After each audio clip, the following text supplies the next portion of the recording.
Welcome back to my YouTube channel. अस्सलामुअलैकुम। नुस्ख़ा बादाम गोरा रंग और चमकदार जल्द के लिए मास्क। क्या आप बादाम से स्किन को खूबसूरत करना चाहते हैं तो वीडियो को लास्ट तक देखें। चलते हैं वीडियो की तरफ। जल्द को चमकदार बनाने, रंग गोरा करने और चेहरे की ताजगी बहाल करने के लिए निहायत आसान और घर पर बनाई जा सकती है। अज्जाए हैं बादाम 5 से 6 अदद, दूध 3 चम्मच, शहद 1 चम्मच, गुलाब का अर्क 1 चम्मच। रात को 5-6 बादाम पानी में भिगो दें। सुबह इनका छिलका उतार कर बारीक पीस लें, पेस्ट बना लें। अब इस पेस्ट में 3 चम्मच दूध, 1 चम्मच शहद और 1 चम्मच गुलाब का अर्क शामिल करें।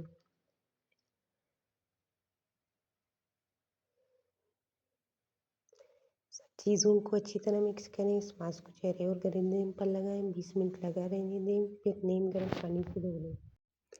इस्तेमाल के तरीके। ये मास्क हफ्ते में 3 बार इस्तेमाल करें। बेहतरीन नताइज के लिए रात को लगाएं। सिर्फ 1 हफ्ते में वाज़ेह फ़र्क नज़र आएगी इंशाल्लाह। अगर वीडियो पसंद आए तो लाइक और चैनल को सब्सक्राइब ज़रूर करें। बहुत शुक्रिया। अल्लाह हाफ़िज़।